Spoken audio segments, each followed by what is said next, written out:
and welcome to the Women's Cave. Okay, so hello and welcome to the Women's Cave. And you're saying this is what happens when Winona doesn't wait for the little thing to stop circling. Well, I'm just trying to make this show go full circle because I've been so professional. Wow. One unprofessional mistake had to make up. Winona, I'm gonna get professionalism that I've had from the red dress. Winona, I'm going to just say this to you. I'm just gonna say this to you. Wow, how did you make that about you so fast? Oh, everything's about me. The world just hasn't caught up yet. Minus 2020. That was not about me. No, I was like, okay, claim it, Winona. Go ahead. Some people get mad at you. Go ahead, claim it. Go ahead. No? Oh, okay. I don't know what that was about me. I think it was about enduring suffering. We don't know. But anyway, I'm Jay. And I'm Winona. Oh, great. You already introduced me twice by calling my name. I'm in love with this idea. Being introduced by someone else before I introduce myself. By the way, I'm Winona. Just in case you missed it the first 4 times. Okay, moving on. Winona's making me eye my liquor cabinet. I'm just eyeing it. Like, maybe if I got up, nobody would recognize. Now that she's mentioned it, I'll see you guys later. I'll be right back. No, no. Anyway, wait. Life guides with pop poetry. Although at this point they're gonna think we have nothing good to say. I do. I have a lot of good things that wait, a narcissist would would absolutely assume that their stuff is like amazing. Like I am the prolific writer of my time. Winona, did you want to say that? No. Okay, and I thought divorce was bad. I did want to say with other life lessons. And I thought being grown up was easy. If only I were you. All available on audiobook and 2 of them available on Audible. Okay, and then let's go with if only I were. Nope, I said that. And I thought I did my journey alone. Yeah, and you can check out everything your ladies are doing on www.andwethought.com or on the abbreviated version at www.andithoughtsLadies.com. I just recognized how she forgot her line. Yes, I did, because I was sitting there thinking about that's not 4 books, and I went 1, 2, 3, no 4. Okay, I can't do that. Math is hard. It is. You can't have Tanya's line. That's Tanya's line. It's a co-host. Can't have that line. All right, y'all aren't here to hear about us, though. You're here to hear from our wonderful guests. Wonderful guests, would you like to introduce yourself? Sure. Greetings. My name is Tracee Lydia Garner. I'm a romantic suspense author. I'm so glad to meet you guys and be here. We're so glad you decided to stop by and talk to us about writing. That's exciting. Yes, I love writing. It's a passion of mine. It's like the most wonderful thing on earth, as you guys know, because you've written so many books too. So I truly enjoy it. I've written 14 books and it's been wonderful. Well, Winona made me write, so I guess I'm sure you found great joy in it, though, after you got started. Even though she made you, I'm sure you found your own. I did find great joy, but also I found great joy in being right. We're not doing that. Because I told her to write poetry, and then we wrote poetry, and then it got like really, and this is when she made her name, so I was right. Tracee, let's talk about you. Yes. There's nothing wrong with being right, though. It's all good. Yes. And she still brought it back. Yeah, I love it very much. So, I mean, we were talking before the show, right? And you were talking about all the things that you do. How do you wear the hats? And also, what are the things that you do? Yeah, so I do a lot. I don't know. I just like being busy. And it really helps. I think mostly, though, when I was younger in college, I really was a little bit depressed. And that's what started my writing journey. I would be in, especially in math class. You said earlier, we don't do math. We hate writers. A lot of writers hate math. And so I just started writing a story while I was listening to the teacher. I didn't know what he was talking about. I was like, what are you even talking about? What am I even doing here? And so I just kind of disappeared into my own world on paper and started writing. But yeah, I write my books mostly on nights and weekends. I am a case manager for a nonprofit, so I work in health and human services. Mm-hmm. I am president of Washington Romance Writers DC chapter. I just like being busy. I like service. Both my regular job is in service to others, and then my writing is really about entertaining people and telling a stories that are on my heart, stories that I think about every single day, and just put them down, stories of good-looking men that I wish to meet for fantasy and self-mental help. Um, so I just love doing that. And it's been so fun. It's been so rewarding and such a joy. So that's what I do. So how did you get started? Well, I entered Besides a the contest. math class. Yeah, the math Yeah. class, but I also entered a contest while I was in college, and I won. I won the first time writers contest, was hosted by BET Books then, and I got a trip to New York, $500 advance, which is a lot to a 20-something-year-old. Felt like $5 million. And then publishing the book, of course, was part of the contest. So they did that, and it really just changed my life. And actually, my grades all improved because I found something that validated me. I wasn't good at math. I was having trouble with academics, and then to write and win, like beating out, a few hundred other people entering the contest, and the only one to go to New York and get the award, that really changed me and gave me confidence. So, I just think, and I'm actually a champion of contests because of that. It's a really unconventional way to get your foot in the door, and they're still hosting many contests even to this day. All kinds of contests people can enter for their writing, really for anything. I think there's a contest for everything. So, it's really a non-traditional route to go to try to get your career started. So you were traditionally published from the get-go then. I was. Yes. Have you stepped into the indie world at all? I am. Most of my books are now indie published. So the first 3 were with BET Books. And then I wanted to chart my own course, but I always think about going back. People don't know it's a lot of little things. Not to say that I don't want a traditional contract, but there is something about charting your own course, being able to release books when you want to. I tell people all the time, if you get a book deal tomorrow, you're still not coming out till 2022, 23, because the books are already slated to be released for the entire rest of the year. So you'll be waiting. And it's like, I always think about, I could die by then, like anything could happen, get hit by a bus, and so I will have missed an opportunity. And there's also something about having to always wait for someone else to validate you. Of course, it was a great catalyst when I was in school, and I needed that because I was failing, in my academic pursuits. But, to get that validation and to have fans now write you and say, wow, I love this book, or when is the next one coming out? People are always asking me that. That's the new validation that I have that keeps me going. But, there's something, the gatekeepers are getting more and more narrow. So the people that hold the strings and to let you into the gate, they're looking at you like, I don't know, maybe not, we're going to pass. And that's devastating. And to suffer that people are talking about, 50 and 60 rejections. It's like, I don't have time for that. We have to move on with our life, and we have to say that we are worthy to publish. And who owns most of the publishing houses? Mostly, Caucasian people who are making these decisions. Not all the time. A lot of the, there's some new lines, but there's still so few people telling our stories that we have to really decide, can we tell them ourselves? Can we make the platforms and get them out ourselves and publish them and fund them ourselves? And we can. It's harder, of course. It costs a little bit more, but it's deeply rewarding. It's very entrepreneurial at its best. It's the best type of entrepreneurial I love that venture. you said that. I totally agree with that. But let's talk about the difference, right? Because when you're in a traditional house, they do a lot of your marketing and stuff for you. And then you switched over to indie. What was that learning curve like? It wasn't too bad because I was still new, but it also let me know, the publishing houses really aren't doing that much marketing for you.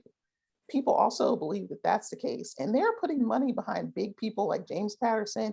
You would think that some of the bigger people already have enough, exposure that you don't have to put money behind them, but they've made so much, they're so good that they just keep throwing money at them to promote them because they are their big money makers, often leaving, smaller people like myself out.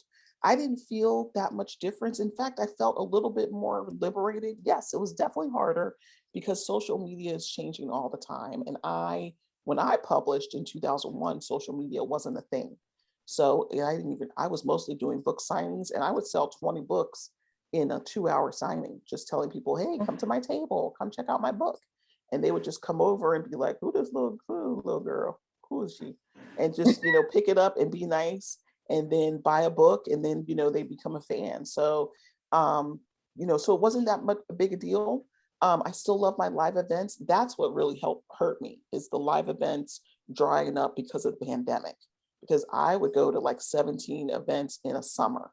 A summer is really only 3 months, maybe 3.5 months. I would go somewhere every single weekend and have a table at a festival, a book signing at a bookstore, an outdoor fair, all of these live events drying up. And that would be the bulk of my money, really, was a live event, because I love them, because I'm outgoing and have a good personality, and was able to draw people over to my table and come check out my book and come see. So that's where I would make a lot of money. So that the pandemic hurt more but I've also, it forced me to learn social media more. And I've already been at this 20 years, but I really had the time, by not going anywhere, to take some of the classes on, Instagram ads and Facebook ads and BookBub, to really learn how to do it better. And so it was both a blessing, in disguise, to really learn that, because now I feel like I'll probably do less events now that I won't say I mastered it, but I would say that I learned more, and I can continue to keep learning more.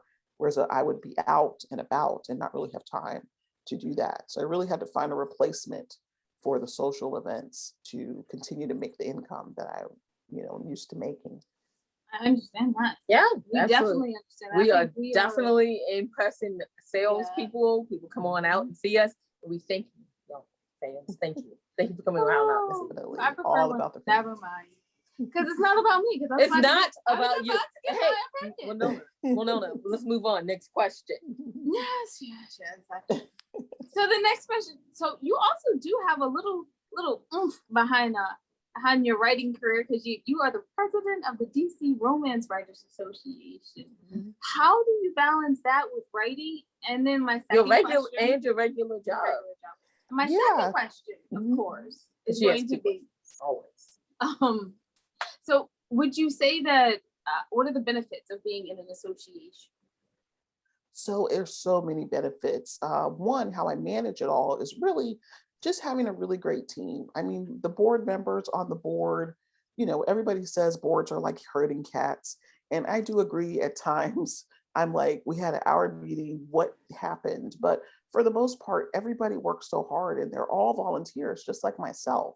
But they're all invested, they're all aspiring or newly published authors. So they really want to see the chapter grow, and they really want to have great events and great content. We've taken everything online. So I'm really happy to be the president right now, because we usually have to go to the library, and then we have to lug stuff like, a projector and the keyboard and the computer to have all these events. But it's really been great being the person to lead at this particular time, just to really cut down on our expenses. We have to pay the venue, we have to pay speakers. We still pay speakers, but we don't have any venue costs. We don't have any food costs. We provide snacks and stuff like that. So everyone's at home, and that's been fun. It's been a little bit easier and not as time consuming. The only drawback is that camaraderie that we would have getting together in person. But I try to, like one of the things I did on our Zoom meetings is, even after the presenter is gone, I'll leave the meeting open for people who want to stay and talk. And so that's been a way to reconnect and to mingle. As far as just, being president and getting it all done, I really enjoy it. I've always been, this is like my second board. I was on another local board in my community called Leadership Loudoun. I'm in Loudoun County, Virginia. So Leadership Loudoun, I was also president of that. And I've just always served something. I was president of my singles ministry at church for 4 years, planning, singles Valentine's dinner. So I love event planning, and I love getting people together. And so I think that's just part of my calling, planning events, getting people together. And I host my own writers conference every year. The last one in June last year also was on Zoom. But one of the reasons I've learned that I like planning events so much is because I'm a person with a physical disability. So sometimes when I have my own events, I can really control the access, and I can really get together with people and have them in my own little orbit, Whereas some things, especially I was coming up, were inaccessible to me. I wouldn't be able to go because somebody had steps.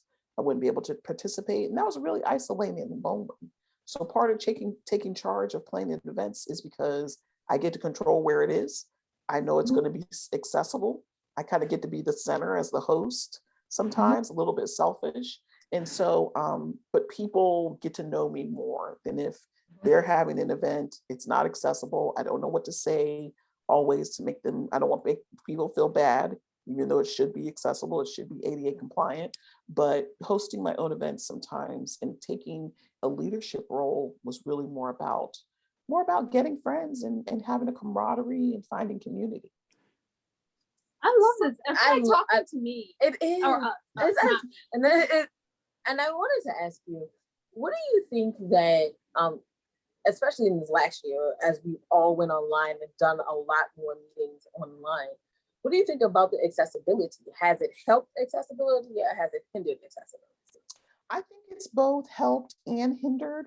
I think that you have to remember there are some people with really severe disabilities who work in a lot of retail, groceries, and they've been kind of left out as far as really being able to get employment. So I help people find employment too as part of my case manager job. So that has been hard. The one thing that's been good is that people like me who are able to find some of those upper level jobs, everybody's working from home. So there's no more excuse about, I can't get there, I need public transportation. And also supervisors and bosses have kind of had to eat their own power. Like they would, I remember requesting teleworking because my wheelchair broke down and had a really mean boss and supervisor who was like, well, what can you do from home? He got fired, by the way, and he's gone, which I'm glad. But I want to call him up sometimes and see like, oh, we're all at home now. What do you think about that? You get over your little power trip and everybody's at home. So everybody can do something at home. And so that was one thing I think, that I felt a lot of pushback on, being able to telework. And it's mostly because somebody's tripping on their power. They don't want people, or they think people are less productive at home. And that's just not the case. I'm more productive because I'm more comfortable. I don't have to, gird up my loins, for lack of a better word, and put on my brassiere that's a straight jacket. I can really be comfortable and work, I work more. I'm working like 16-hour days because I am home and because I can take frequent breaks, get a snack, and being at work, for me, the microwave is not reachable sometimes. I can't make food, can't go out, or going out to lunch takes a long time. Whereas at home, you can work, as much as you want and still be comfortable. So I wish that employers had caught on to that and not been so power hungry, years ago, because now we have no choice. Now so many people are working from home and it's been great. I'm sure even non-disabled people would agree that it's wonderful. And I love working from home. Absolutely. So many people do.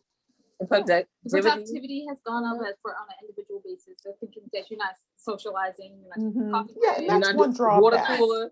Right, you're not, right. But you're getting your work done. Yeah, you're not socializing, but you still can get on Zoom. Clubhouse has really taken off. Are you guys on Clubhouse? It's like the party line. It's the party line. It's nothing but the party line. And it's amazing how it's a new thing, but it's an old thing. Just people on there talking. You don't know what they're wearing because you don't see them. It's just a static picture that they have, their best picture that they ever took, like glamour shots that they put on there. And it's like they're just talking. And so there are ways to have connection, for sure. If you really want it, you have to want to connect. That's fabulous. Yeah. Oh. I actually feel like we had done something correctly. I just want to note this because it is us. Wow. She's gonna note it, y'all. So that means we haven't done it correctly because we're not. When you have done something well, it should be noted. Go ahead. The Thoughtful Book Festival was online specifically because Jade noticed how much trouble it was for those with wheelchairs, with disabilities, people with disabilities, maneuver around large festivals. It is. And so she was like, we should do this online so they can get the exact same thing. They can go to the booths, they can meet the people, they can hear readings, and they don't have to worry about how they're getting there. But then when you go around and people are like talking about they don't have the bus fare to get all the way across town and do this, and you're gonna get really expensive. And so you're thinking, okay, great, you have a cell phone, right? You pay for your data plan. Let's just do it online. Right. which I think has been great for people. Like now people are like, oh man, I went to all these book festivals, and we're like, absolutely, please go to Right. all the book festivals. So Mhm. last year was our last year of doing our virtual book festival for now. And Because we everyone was want like, why? And I'm like, for crying out loud, every book festival is online. And we So want why everyone- don't you Right, come to right. ours when you can come to everyone you've ever wanted to That's go true. to? And I but did that also- last year. I went to so many just because I had a little bit extra income because I wasn't paying gas. And because, just because I could, I wanted to, and it made it much more accessible. I was going to things in California and in the Midwest. And so the other thing that I would say about some of the online things is like, just looking at me, you can't tell that I'm in a wheelchair. If you're really observant, you may see a handlebar back there, but you never know. So it really cuts down the barrier too of kind of placing people in these different boxes of, they're probably not the word. And that's another reason why I love the contest, because I got to be judged on my writing alone. If I couldn't write, it wasn't because, oh, well, she's in a wheelchair. I don't know if we can, take her. I don't know how she's going to get to New York and all this kind of stuff. It was just, I was able to be seen just for talent by myself and not going in there for an interview and being like, oh, so if you won this award, how would you be able to do, such and such? I'm so sorry. How would you be able to, there was none of that. So it's something to say when you see people, even in interviews, some people don't present well in person, their appearance. Mhm. We're really judgy. We're so judgy. And some of these things are detractors, and it prevents you from having a real conversation with people sometimes because you're so busy paying attention to everything else. You guys could be wearing pajama bottoms or nothing at all. And I can't judge you on that because you Actually, look fine. she's right, because I recognize that this screen does not show any bit of my dress. It's a dress though. She has a real dress. Nobody on, even y'all. knows. And who cares? Who cares do. what's going on? Because I've done an entire interview. Yes, where but dress me was down looking here. at you, talking to you, I should not care about that. I should not have the opportunity to even acknowledge that. It should just be me and you on intellectual basis, in a conversational I'm fair. basis. Okay, so I have Oh, another okay. question. Oh, okay. Wait, so what are the top 3 things that you would tell new writers as they try to get into the field of actually being a paid author? Mhm. I would just tell them never give up. Don't be afraid to chart your own course. But I also say read. I actually coach. I have 3 students right now that I'm coaching through the book process. So they have their book. I'm either looking at it and doing developmental edits, or I'm reading it and giving them critiques and feedback so they can improve it. And then I'll help them get through, getting their ISBN, getting it copyrighted, finding a cover designer, finding illustrators and such until we work through the whole plan. And they also pay me for that. But I would say I have one person, that really just doesn't read enough. Some people come with ideas and, they're like, I never seen this idea before. And I'm like, really? Do you read much? It's like it's everywhere. So I think that some new writers feel like there's ideas that they've just never seen before and they're going to be the first ones. And there's nothing wrong with having confidence, but don't let it deter you from this person needs to read and really see a lot of the different genres. And that would also make them a better writer. So it's really important to read and read widely. I still read almost everything. And and I still get new ideas. And I recognize that there's nothing new under the sun. But I'm still going to write it because they haven't told it the way I would tell it. It might be the same story, but it's told in a new voice, in a new way, and by a new person with a different perspective. So yes, there's some of the same old stories out there, but they're not told like you would tell them. And I think that's important to really keep in mind. You read everything, including poetry? No, I do read a little poetry. I actually started as a poet. I was published in my, I went to community college for a little bit first, and I was published in my campus literary magazine for a poem. Nice. So before I evolved into novel writing, I was writing poetry. So you also teach at the North Virginia Community College. I did. I used to. I taught there for almost 15 years and I loved it. The campus, I taught in the continuing education and adult, workforce development. They decided to just offer a lot of government training and government contracting, but I'm still looking for teaching positions. In fact, I was applying for one to teach in the summer, but I do have a full-time job. It's just that I love teaching so much. I'm going to start putting more self-paced courses on my website, how to write a novel and a marketing course, and also writer clarity. I think some people don't know what to write and they're stuck. So I have a little short course on, trying to get clarity around what you want to write. And people have so many ideas, they don't know which way to go. So I understand that. Can you tell us a little bit about your writers conference? And that's the last question for me, I promise. Sure, no problem. I can answer questions all day long. My writers conference is just a full Saturday. Well, actually full Saturday. And then we have like a little happy hour on Friday night, but we have a panel of writers. I think it's going to be in September this year, only because my presidency with the chapter ends in July. So I really didn't want to, I didn't want it to conflict. I don't want to be promoting something as president and then have that conflict, which is not a big deal. It just doesn't feel right for me. I wouldn't do that.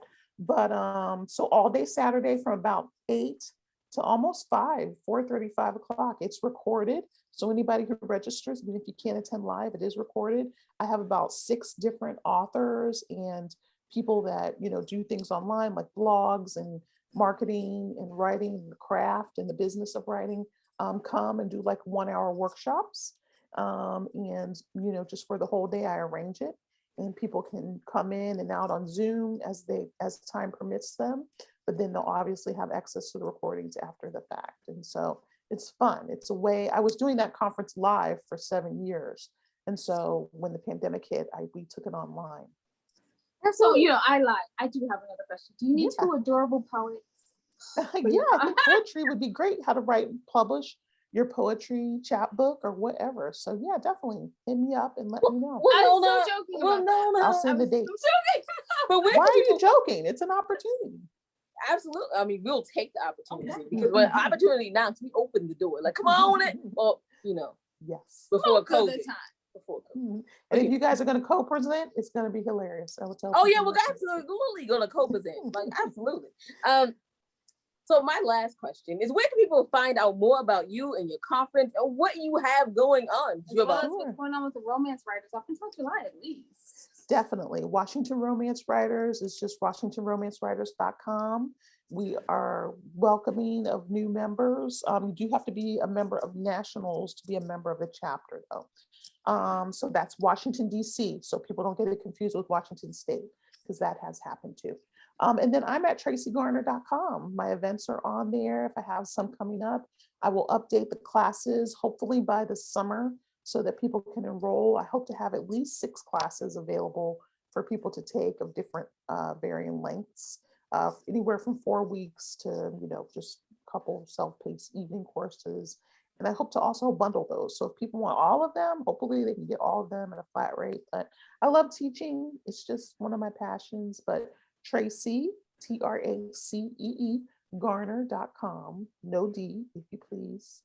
And so I will be on there. And I'm always on Instagram, Facebook, a little bit on Twitter, but mostly Facebook and Instagram. Those are where my books have done really well. And I have a newsletter, so people can join my newsletter from my website.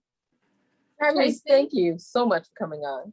Sure, that's what I was going to say. I was going to say Tracee, and I just got the word Tracee out and you finished it. Thank you. You're welcome. Would you like to wrap this up, Chase? Absolutely. You'll find out everything your ladies are doing on www.angewethought.com. By the way, y'all, did you know the 25 hottest is coming out soon? 25 hottest authors, artists, and advocates magazine. Indie authors, artists, and advocate magazine. Why does she say the title wrong every time, y'all? I don't know. All right, but while you're on there, take a moment, go to the ladies tab, go to the middle and see the charities that we probably support. Maybe you can support them too. Or if you just want all of this in the condensed version, you can go to www.andithoughtLadies.com. All right, y'all. Remember, wisdom is all around you if you're open to finding it and accepting it. So peace and love, you guys, from Will Nona and Jade. Bye bye. Oh yeah, thanks for listening.